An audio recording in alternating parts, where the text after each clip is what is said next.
Rachel, welcome. How are you? I'm doing well. How are you? Wow, I'm doing well. I'm really excited about our chat today. Plenty of things to discuss. I know you're quite of an innovator around SEO and the use of AI in SEO. So this is like probably the sweet spot of our episode. So Rachel, let's start with just introducing yourself and some of your background, and you can start from whatever you want that you feel is relevant for our chat today. You bet. So I'm Rachael Parrott, and I live in Bozeman, Montana. And as I like to say, I've lived here since before it was cool. So that was before Yellowstone became very popular, before COVID. And I've been in sales for most of my career and really found a passion for SEO. And I love all things SEO and helping companies get found on the World Wide Web. Amazing. So why you're so passionate about this topic? I think because it's always changing, right? So, and it does require human intervention for all of these algorithms that Google is always putting out, right? So, one of the things like we talk about AI and machine learning and all these things. And I recently read something that I in AI should actually be EYE. Okay. AI, right? So we need those human eyeballs to look at everything that we're creating to make sure that we're really writing for and creating for the consumer who has the eyeballs. Yeah. I mean, we are social creatures. We have emotions, right? We do. We do. Yeah. And AI yet does not, right? So Yeah. it lacks emotion because it's an algorithm. Exactly. Exactly. I think, when ChatGPT launched, then everyone was so afraid of what's going to happen. It's like there was a big threat, like a big cloud, right? Up Yeah. there. But now I think people can recognize AI in a second, right? And then it's just differentiate probably some of the, you know, bad things to the good things, and then obviously the need for more social engagement has increased because people are like trying to run away from all these activities that are managed by machines, right? Right. Um, yeah, this is something I think very very interesting. So what is your perspective to this thing? What do you focus on these days?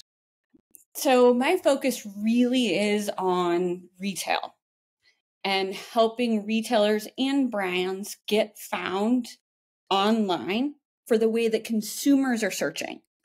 So let's take, for example, I have one of my children is 17 and he plays soccer and he actually has a very narrow foot.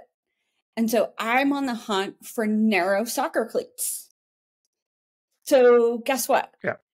There, that is not an option to filter on any website, on the brand, on the retailer, but that's how I'm going to look for it because I know what the need is. And then it's going through and educating the retailers and the brands that this is how the consumer is searching. And you have the product that fits that description, but that's not how you're describing it. Mm-hmm. Right. Yeah. And so with machine learning and with AI, we can look at all of those searches as well as the product catalog and meet the consumer at their point of need during their journey. Mm-hmm. So obviously you're scraping and you're getting huge amount of data, right, from the past to try to probably come with some recommendation about future product description, use of keyword intent maybe is more important, right? Correct. Well, and I think so scraping, I would say a lot of times is a bad word. No, Right. for me it's positive one. I don't know. Right. Okay. So I would say that getting that first party data Yeah. is a better use. Right. And that's part of the beauty of it, right? Is you as a retailer or as a brand are sitting on a treasure chest of data. It's just how can we use it in a way that creates more revenue? And it really does fit the need of, pleasing the consumer. Yeah. And how do you know for, let's say, a new launch, what So you're just providing like suggestion of terms of keywords. What is the output, let's say, eventually of this process? So the end goal, the end objective is always additional and incremental revenue. Sure. Right. So that's the end goal. And how do we get there? Right. So if we look at it from a reverse perspective, is we look at where the opportunities are, right, and make those suggestions. Again, not losing sight of that eye and the eyeball within AI. Mm-hmm. So we want to make sure that it's in alignment, right? So another person may search for cheap soccer cleats, and a brand may never ever want to describe their brand as cheap, right? Inexpensive may be okay. So first it's looking at what the product assortment is, finding that content gap, right? So really doing that content analysis for their products, and then creating really thematic landing pages, right? And scaling that based on product descriptions as well as product reviews when available. Okay, so you actually provide the entire scripting or like the messaging, the product description, everything. Yep, we can, or we can look at just what you have available already. Mm-hmm. So if you've already written, right, your product descriptions, which like we know for brands who then sell to retailers or have a distribution model that way, that can be problematic because we're seeing duplicative content at the product level, right? Yeah. So having that product content differentiation, we can help with as well. However, there can be challenges with that. Sure. So everything until now, I think it's clear. How this is aligned to, I think you told me in the prep call, they're like on the leaked Google Docs, right? They're like probably more than 15,000 different parameters that Google is searching. Is it correct, right? Over 14,000. 14,000? Okay. How is it aligned to whatever Google is doing? I mean, or there is no connection whatsoever? Oh, it has to be, right? But to say that I know all 14,000, like, you should kick me off right now. Right? And we don't. And more importantly, like, we know that they exist. And what we don't know is how they're weighted. Right? So some certainly have to be more important than others. There's a local component often, right? We don't know kind of those weights and balances yet. So yes, we know that really, having useful content for the consumer is important. And I think if we all operate with that as our foundation of creation, then we should be in good shape. Yeah. And I guess it's like it's keep changing always, right? Like the algorithms and things. So it's like an ongoing, like uphill, battle that you have, right? Like, I don't know that I would call it a battle. I would point out that it's much like anything in research, right? So some of my best friends are researchers and true scientists, and things are always evolving. And why shouldn't that be the same in our industry with SEO, right? So embrace the evolution is what I would say, and work better, right? I mean, just like, automobile colors have changed over the years, right? With good reason. Yeah. So you mentioned the use of first-party data. So in terms of the inputs to the system, what type of data do you use? From an input perspective, we have the ability to look at product descriptions as well as product reviews, as well as we can do some image analysis as well. Wow. So product reviews is like it seems to me like very important because you have like the word bank of the audience and how they describe, why they bought, what's the problem, what the good things about it. This is like gold, I agree, right? Completely. In fact, the one example, beyond, my own children, for the soccer cleats, I like to show our clients and other retailers is if you do a quick Google search of apartment size washer and dryer, right? So my oldest is moving into a new apartment, true story, and she needs a washer and dryer that's, compact. That's how she's going to describe it. So if you do the search, and anybody can, you're going to see that Best Buy ranks number 1. Now and that's a page that we've created. Now, what you can't do is filter going to Best Buy Direct and filter based on apartment size. However, found that opportunity because we looked at how the consumer who's previously made those purchases and reviewed, they're describing it in such a way that's compact, apartment size. So we're finding semantically relevant key phrases to that overall search term, which is apartment size washer and dryer. And so we do that at scale, right? So across industry, right? So in across categories. So we can talk about washers and dryers. We can talk about dresses for travel. There's all kinds of opportunities that the retailers or brands have that they're sitting on that they just haven't surfaced or addressed. Got it. So you aggregate all this data, customer reviews, probably surveys, whatever information that customers and brands, retailers can provide you, right? Any input is very important. But it used to be like keywords. It used to be very, very important, but that's not the only parameters that is relevant, right? We have also customer sentiment, intent. Let's talk about these parameters as well. Right. So we know based on how somebody searches what their intent is, right? Are they knowledge seeking or are they transaction seeking?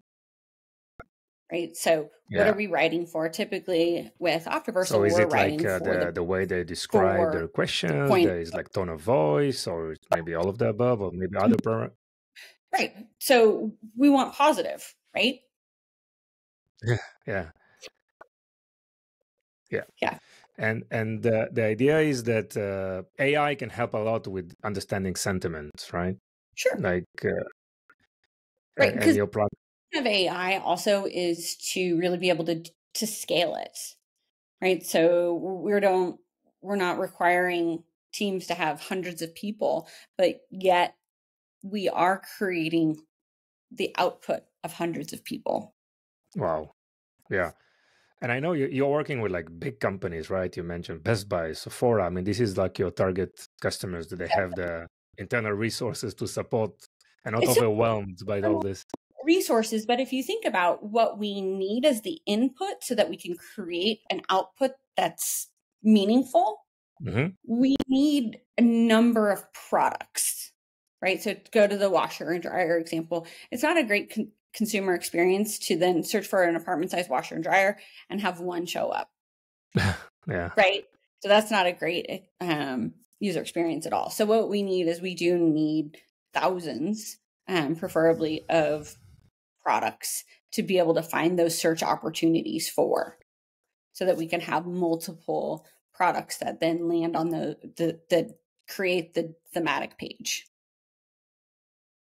And how this activity is related to like the funnel stages, like top of funnel, middle funnel, lower funnel. Is it like how this is implemented across the various stages of funnels?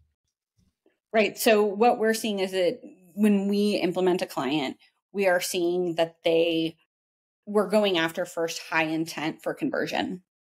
Right. So we are showing a lot of ROI. I can't disclose what that is here, but it's enviable. I can say that. Wow. Amazing. So like your solution versus like other out there, right? The straightforward, SEO tools. What's the major key differentiators? Is it like time? Is it cost? Is it finding better targeting? Is it being more specific on keywords or intent? Or what are the major differentiators? I would say why choose? I would say all of the above is the answer to that. So it is the scalability, right? So needing to see that increase in revenue, we are providing that rapidly. We're providing rapid page build out. And then the other thing is that we are looking for non-competing. So we aren't going to go after things that are already ranking for. So no cannibalization. So in case, let's take, for example, you need to create content or pages around a holiday, right? So Sephora, let's say Halloween's coming up, and there's people are now searching for Halloween makeup. Now they're going to be doing that come August or September, but January, that page is no longer really needed. And so to prevent site bloat, we'll then deactivate and revisit at a later date, right? So we're not just creating pages and not monitoring. So monitoring for those activities on those pages that have been created to make sure that they are in alignment with the client's wishes. Yes. And this is why also it's very important to update existing or past product pages, blogs, whatever, just to refresh them, right? So Yes. what usually happens during this period, if it's a 1 year old page, right? Things are changing, like competition is changing, and then in terms of keywords or So we're looking targeting. every single day. And Wow. Yeah. depending on the feed that we're getting from the client, we will update the assortment, either if they've got a pricing flag, right? If it's out of stock. There's all kinds of information that we get from the client in their product feed that may need to be updated, up to several times a day. Yeah. Yeah. And usually you provide a recommendation and the client has a content team that is updating stuff on their side. That's the usual process. From client to client. So, at a minimum, it's going to be once a day, but with the level of enterprise that we're working with, sometimes it's multiple times a day, because you don't want to also suggest a product, again, going back to the washer and dryer, that then is out of stock. Yeah. You mentioned previously rapid sales, rapid results, and we talk about SEO, right? I mean, it doesn't usually, you don't combine these words in the same sentence. Oh, you don't. You're exactly right. You're exactly right. And that's why it's also important that from our client's perspective, they've got good domain authority. And we do see a greater speed to results, right? Quicker speed to results, the higher domain authority is, which is also interesting because it's not really a Google metric. So yes, we are, and we're not, and speed is relative in SEO, right? So Exactly. Take that also into account. So it's not SEM speed, it's SEO speed. Yes. Talking about SEO speed, I mean, let's take like a broader view, maybe just zoom out a little bit.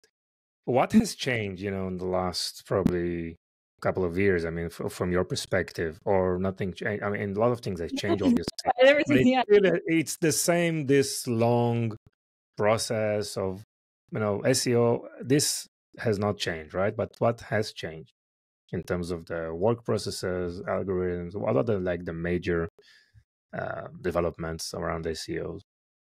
Oh my gosh, where to start?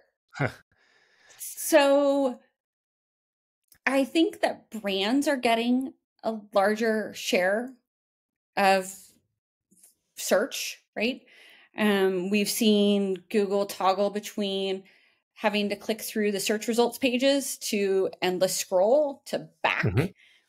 I think from the one static thing though that I stand by is the quality of content, right? So that is not a new thing. I think that awareness is new, that it really does matter.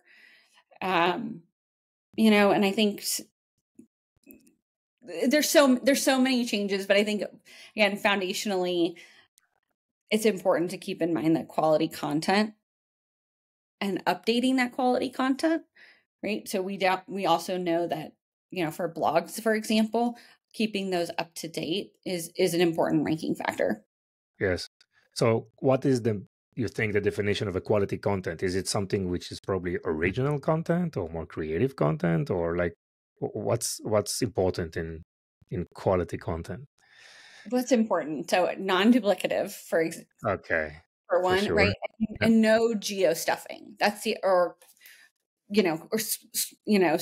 swapping or stuffing, right? So for example, I'm wearing a pink dress today. And if I did pink dress in Bozeman and I'm describing like in a blog, like, oh, it's great to wear this pink dress in Bozeman. Don't just take, it's great to wear this pink dress and put it in New York or Boise or wherever, right? So there needs to be a uniqueness. What that percent of uniqueness, I don't know.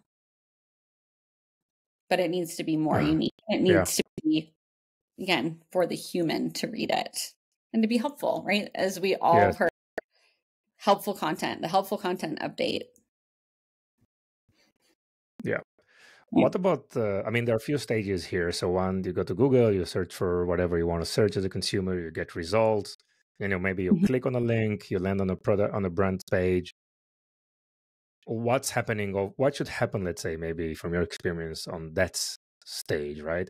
Because I see a lot of companies, they have great success redirecting to their website, but then there is a drop, huge drop, right, of conversion on the website. So what are the things that you see that are working on that stage? I don't think that they're getting the product that they need, right? So I do think that they're not, the consumer isn't seeing what they've requested, right? So if you search for something very general, right, like a pink dress, let's say, right, then you show them pink shirts instead. That's, you're not looking at the complete long tail. Yeah. Right. Yeah.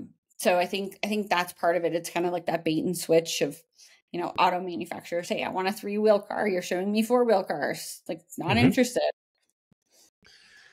And we've discussed before, and you mentioned the fact that you can identify if there is an intent or just looking for information, right?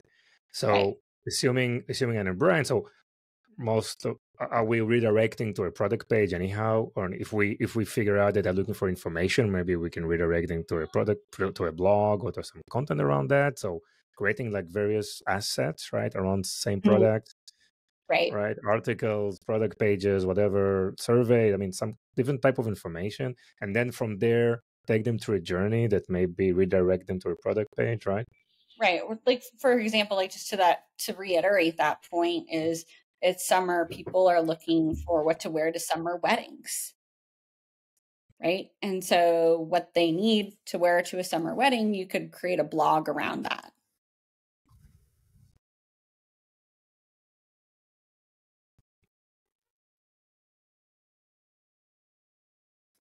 Oh, did my internet go bad? Yeah, let me just mark this location. Yeah, there are a few like stop it. You know what? I'm going to shut off your video. Okay. I think you will see me. But we can continue and the video will be recorded, okay? But I think it's going to help us. Okay. Okay? Yep. Okay, I'm still here. You can see me, right? You cannot see yourself, I guess.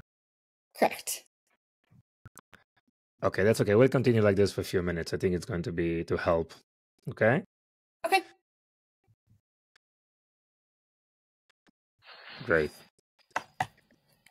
Yeah, so again, creating variety of content around specific topic. It's going to be like a list, like an article, like various product pages. This is something that that I see a lot happening right now, right? Just to like probably a collection of type of assets around specific topic. Right. And so I think, again, how the consumer is searching, right? So before my internet went wonky, it was like, what should I wear to a summer wedding? And you can create a whole blog or two around that, and then have your products that link within that. So it may be, something as general as what to wear to a summer wedding, and talking about how great your suits are, or your dresses, or your heels, or whichever, right? I think is an opportunity to expand on the product content, as well as show your authority for that. Yes. And this probably gives you a higher ranking overall on Google. Obviously, if you do this type of collection and enrichment in terms of the content types around the specific topic. Another thing that I wanted to discuss with you, that what I see a lot. So we work, for example, with a lot of brands who, they publish videos and content on TikTok, on Instagram, and we would do SEO work, for example, on TikTok captions. But that SEO, we build it for Google, right? So when you search for something in Google, it will give you not the brand.com.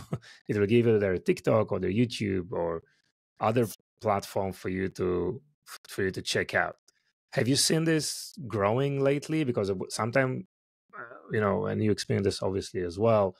When you search for something, you won't find the brand.com as a first choice. Maybe you'll find other brands assets like on social or other marketplaces in a higher ranking. So is it something that the brands are doing on purpose, or is it something that Google is influencing? What do you think about that? I have to believe that the brands would not be their ideal experience for the consumer, right? I don't think that's their ideal. I think that they're trying to win against that, and I think that TikTok, right? So there's a lot of talk about TikTok, and ultimately what's the future of it in the US. We don't know, right? So I think that really, what's the saying? Winners focus on winning, and losers focus on winners. So we need to focus and stay the course and stay focused on winning where we have the right to. Got right? it. So I think that's the case in brands, and that's what we're seeing is brands are starting to win because they have the right to win. Yeah, makes sense. I want to talk to you also about sorry. What are your thoughts on that? Look, I mean, there is a big trend to like social commerce and people trying to, I mean, it's difficult to acquire customers and bring them to your own .com brand website, right?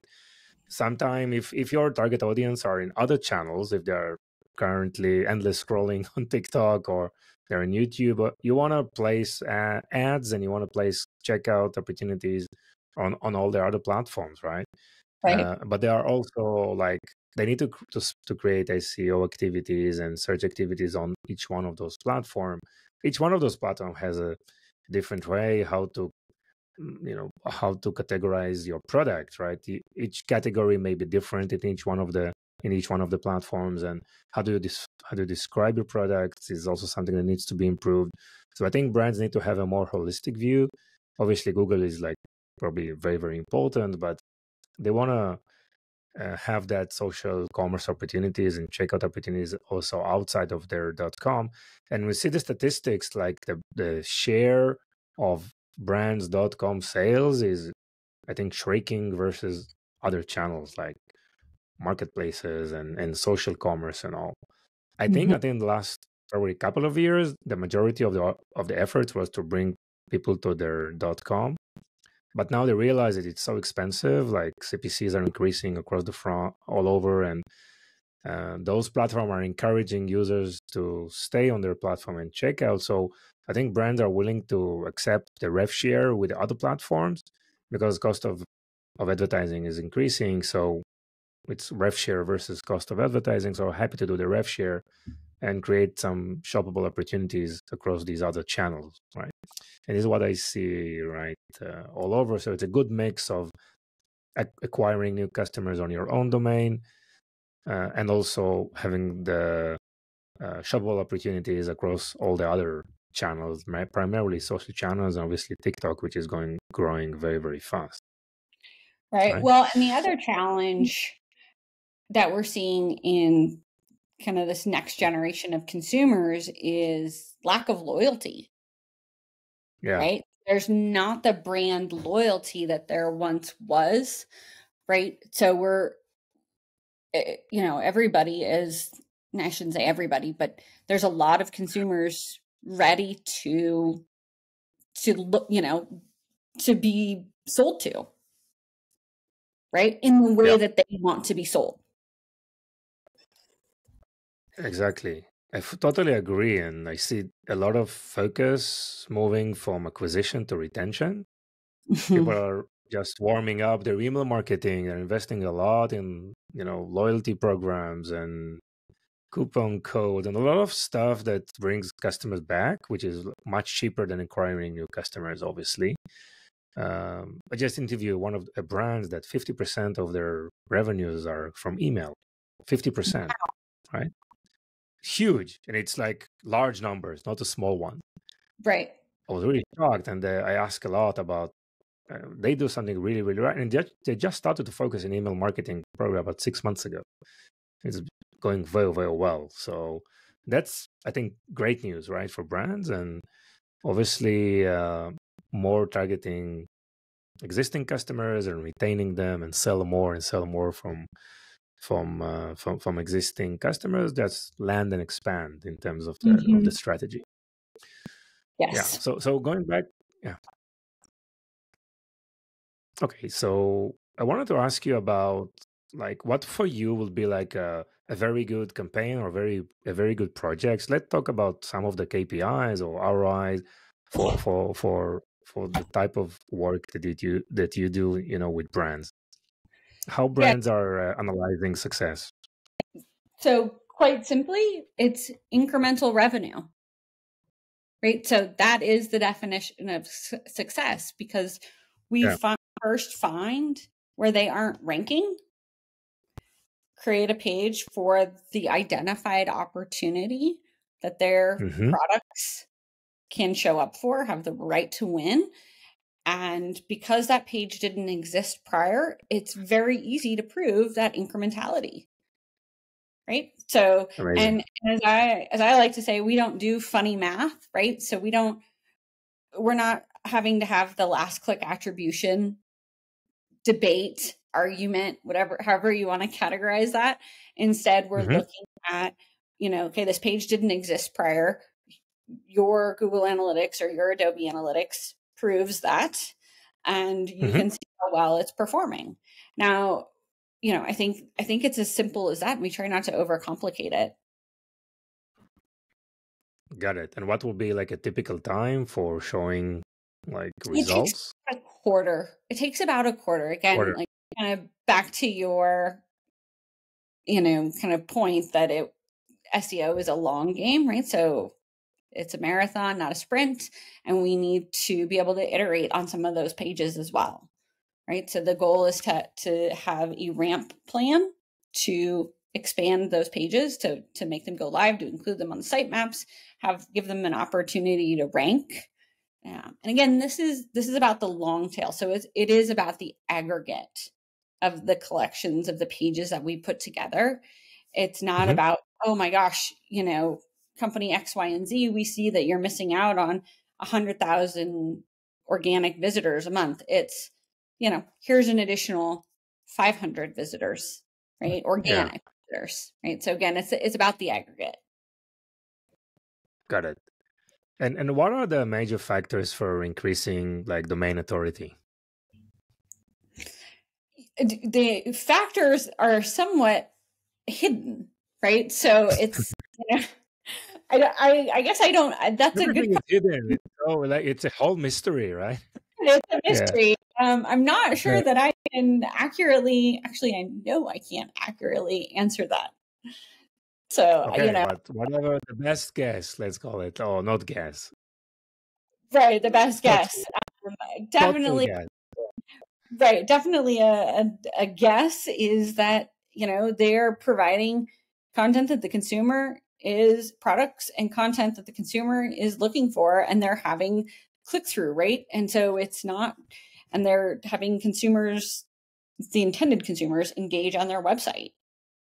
Yeah. So, it's not spammy, for lack of a better term. It's Mhm. meeting some needs. And Yeah. again, from an aggregate, we Google, your analytics can show what your site interactions are like. Yeah. That's easy. That's very easy to see. And like there are like external factors that are influencing like SEO success or domain ranking success, maybe like backlinks or like even your PPC advertising. If you're using WordPress, some of the keywords, is it like influencing success? I think it has to be, right? So I've never been one to promote backlinking and buying links, or those would be things I would call more black hat. So Mm-hmm. my experience in my career has always been a focus on content quality content, and for a period of time it was localized, right? So we believe that Google prioritizes local intent, right? So if I'm Sure. doing search for pizza, right, from Montana, it's not going to serve me restaurants in Manhattan, right? So we know that there's a local component as well. Mhm. So when you think about travel or, immediate needs, right, like food, that local component is important. Yes. Yes. And if I'm a brand and I do SEO work and I do SEM and probably Google Shop, right? If I Mhm. do a lot of things on Google, this will influence the results, I guess, as well, right? Absolutely. That's Absolutely. for And sure. we're looking at Google Shop, right? So, I recently was actually fixing my power washer this weekend, and I needed a new carburetor. And so I needed Hmm. to for a new carburetor online, and I was looking, at my local hardware stores and, some auto parts stores so that I could get, a small carburetor to fix. And so it did serve me those. Now, ultimately, they weren't available in Hmm. store, right? Even though it was pointing me to the location of the retail outlet. Got it. Great, Rachel. So, anything else you want to add or that I didn't ask? I think it's important to think about how there's different types of AI, right? And Okay. I do believe that we are very much on the forefront of AI, right? And there's different types, and there's the reactive, there's limited memory, so training models, right? And there's, if we go all the way fast forward almost to sci-fi, right? There's a self-aware AI that I think as consumers may be afraid of. So I believe right now, my perspective is that right now we're in this age of both reactive and a limited memory type of AI. And there's a lot of growth to be had. Hmm. Right. And so I think thinking about all the different ways we can use it, yes, for SEO, we can create models for financial models, right? There's all kinds of ways to use Hmm. AI, not just the written word. And I think really Got it. understanding how the written word is created through AI, right? It's a rapid succession of the next best word, Yes. right? It's not really understanding the emotion. And that's Mm. why we can't overlook having humans review everything that's part of what we put out there, right? Yeah. So for SEOs who may be afraid, or marketing managers or CMOs, you need your team to review everything, because we aren't there yet, right? We aren't in this self-aware AI. Got it.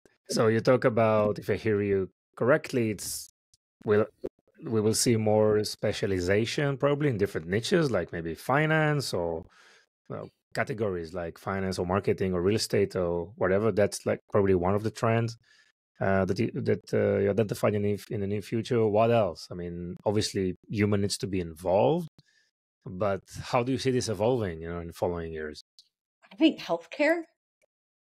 healthcare. I think healthcare would be big. I think, to your point, real estate. I think using AI to anticipate needed repairs in a manufacturing facility. Hmm. Where does it end, right? It's a great tool that requires human knowledge and intervention. Nice. Wow, Rachel, super interesting. So this is usually the part where I get my guest about a fun fact about themselves. So I'm happy for you to share one as well. So fun fact is I have 3 redheaded kids.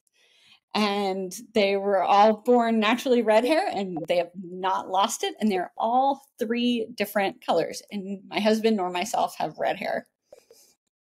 Wow. Amazing. Yes. All 3 red hair and all 3 have blue eyes. So they are genetic anomalies. Wow, this is absolutely amazing. Wow, they're really beautiful. I can imagine. Really interesting. So really, thank you, Rachel, for sharing. All right. Thank you. Great. I really thank you so much for this. Super, super interesting. I feel that we can speak a lot more about this topic. So maybe we can schedule something in the future. I really appreciate the time and thank you so much. All right. Thank you for having me. Bye bye. Bye-bye.